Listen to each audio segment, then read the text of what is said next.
Hey Cheryl, how you doing? I'm doing well, thank you. Where are you now? I am in Duluth, Minnesota. I'm helping move a friend back down to Tulsa. I'm Mary Lou Campbell, Christian and Mike Oh, Jablonski's mom. Yeah, that's exciting. How fun of you it to is. help. All right, well, It I'm is. going to do a couple quick questions and not keep you away from your work. Um, Okay.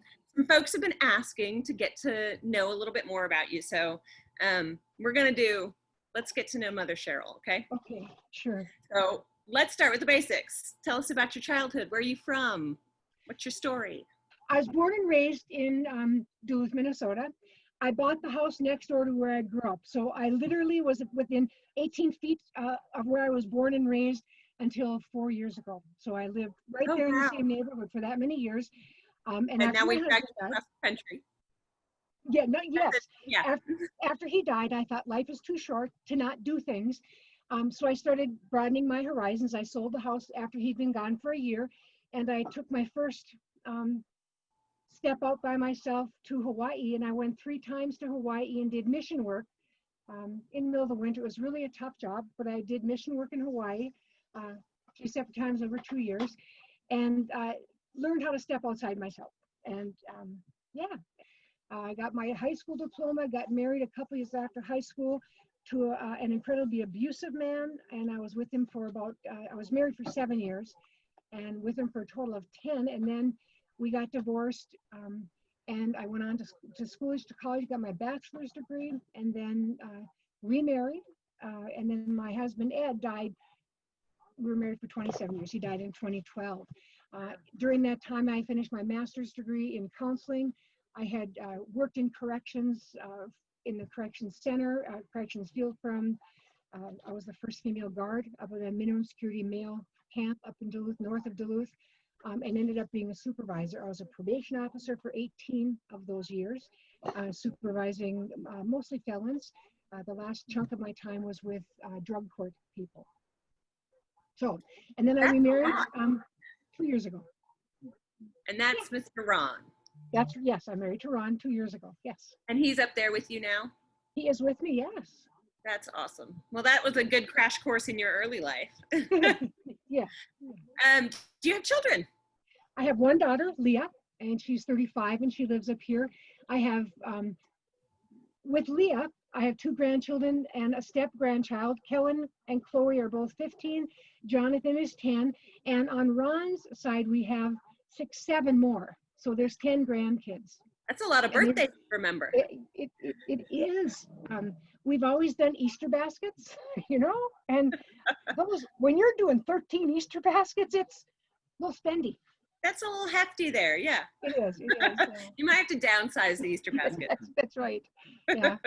Over 5, you get nothing. So that kind of cut everything free. You're cut off. Yes, that's right. Tell us how you met Ron. Ron and I met online. Our paths would have never crossed.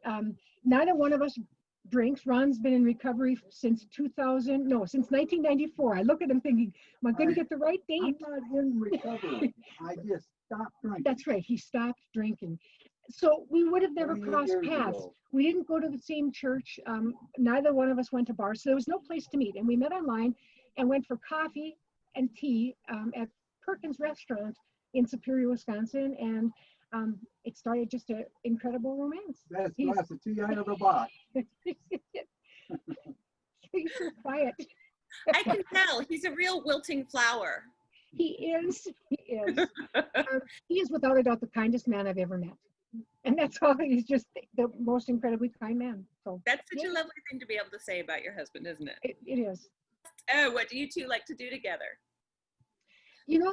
We've fishing. Fishing is our big deal, or being out on the boat. The summer season up north is so short. It's about 3 months, maybe. And 2 of those months, I think you're wearing flannel coats, flannel jackets. It's cold. And I started fishing with Ron, and I have a blast fishing with him. He baits my hooks. He takes the fish off. He fillets them. He eats them. So life is good. You got the easy part. What's not to like? That's right. Yeah. So have you started exploring down here, fishing in Oklahoma? We have driven around. We haven't had the chance to actually be on them, but that's what we've been doing, and we've been enjoying it. There'll be plenty of time. Yes, absolutely. Yes. Okay, let's We're do. walleye. We fish for walleyes, and walleyes are a rare breed in Oklahoma. We know that they have them someplace, and we've been searching where they are. In the meantime, we've caught some of the striper bass, so I guess that's a good thing. I know nothing about any of this, so it sounds super fancy to me. Okay, the religion thing. I became a Christian at a Nikki Cruz rally in October of 1973, and then I went underground, and that was during the time when I met my first husband, and I turned to drugs and alcohol and anything I could do that was oppositional to religion. And it took me about 17 years till I came back to religion, but I had felt called back as early as 1973. But I put everything on hold until, man, my mom died in 94. And it was just a couple years after that that I started getting heavily involved and answered the call. Yeah. So what would you say, like the core of your personal beliefs? What would I'm be cradle Episcopalian, so I am clearly a via media person. I believe, as we said when during our ordination, I believe that everything necessary for salvation is found in the Bible, but not necessarily everything in the Bible is necessary for salvation. So it's like via media. How do we break bread with people that we disagree with? And the belief for me is if we can come to a common ground and believe in a common God, a common higher power, and believe in Jesus Christ and the gospel, we can break bread together, and everything else can be superfluous. It doesn't matter. So that's kind of like my core belief. Everyone is welcome at the table. If it was people that weren't sinners, it'd be pretty empty because I know I wouldn't be there. Ain't that the truth? Not about you necessarily, but about all of us. Yeah. I know I'm honored. I'm beyond honored to be able to stand at the altar. It's like, God, do you know who I am? Because, yeah, I've done a lot of youth work. When I was going towards ordination, I said, I'll do anything, but I'm not doing youth ministry. I'm not doing it. And I had been involved with my daughter and Job's daughters for, 10 years. And then after she was done for another several years. And I was doing youth ministry with Tech, with Teens Encounter Christ, which is like happenings. And I've been doing that for over 20 years. So at some point I had to admit that I enjoyed doing youth ministry and was doing it. It's like, no, I'm not doing youth ministry. Can't make me. And God said, I don't care. Sure, call it whatever you want. Right. But you're doing it. But you're still gonna do it. Yeah, that's right. Yeah.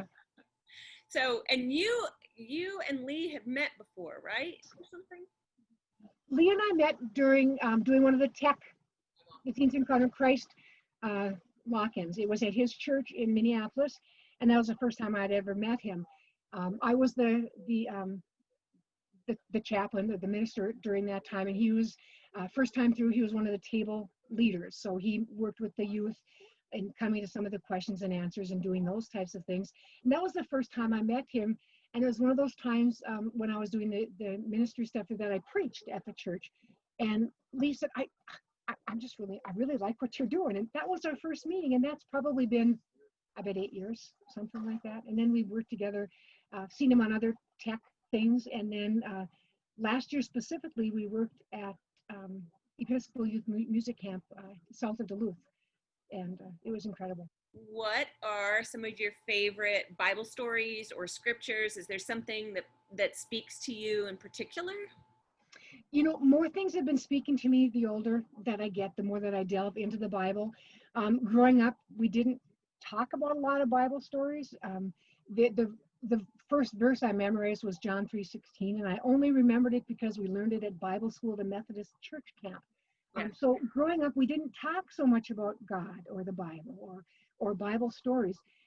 So yeah, when I think about Jonah and saying, yeah, God, later, I'll do it later, and he doesn't, so he gets sucked up by a whale. It's like I can relate to that, saying, yeah, okay, yeah, not me, okay, thanks, no, I'm good, and at some point having no choice to say, yeah, okay, yeah, this is what it is. So I like that. I took a class in college, a refresher class a few years back that was called The Bible is Fiction. And to read the Bible as fake stories was incredible.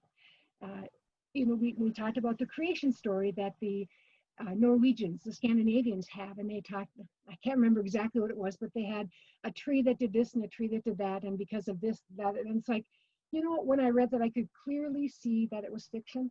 Clearly, it made just perfect sense that it was fiction, a myth. And it's like, you know, if I can see that in someone else's religion, I'm certain if I look, I can see that at mine. So, you know, what does myth mean? How do we take myth? It doesn't mean it's not true.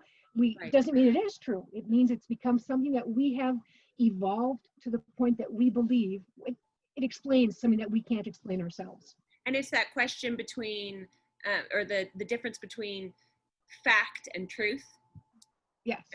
That there's always a truth, whether it's fact or not. That's right. Yeah. Yeah. My reality and your reality may not be the same thing, but it's yeah. Right. Okay, we're going to do quick fire now. Uh-oh. These are going to be your quick fire favorites. We've only got a few of them. Don't worry. Good, because I have a short memory. All right, so what's your favorite food? Oh, pizza. Easy. Toppings. What are the toppings? Pepperoni and cheese. Easy. I can do that. Yeah. Favorite movie? It's not even a quick one. It's got to be like A Star is Born, the newest, the most modern version. Have you seen the older ones? Yes.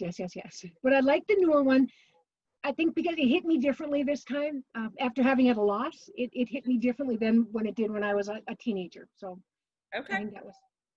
Favorite song? Queen, Bohemian Rhapsody. I like the You can't go harmonies. wrong there. Do you do the headbanging part? What's your favorite color? My favorite color is purple. Vacation destination? Oh man, my favorite fantasy in vacation would be to Iceland or the northern part of Alaska or Scandinavia to see the northern lights, to feel the northern lights. They are my God moment. One of the times I saw them, I believed with all my being that there was more to this world than just what we see. So I knew that there was a creator, and I want to get closer to that to feel it. That thin space again. Yes, exactly. Yep. All right, one more, and then I'll let you get back to what you're doing.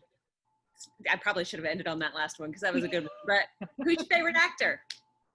Oh man, I don't know that I have a favorite actor. Okay. Anybody you really don't like?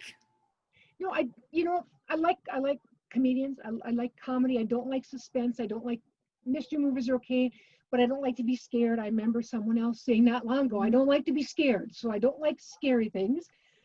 But I like Mel Brooks. I like that era. I like the British comedies. I think those are hilarious. Don French with The Vicar of Dibley.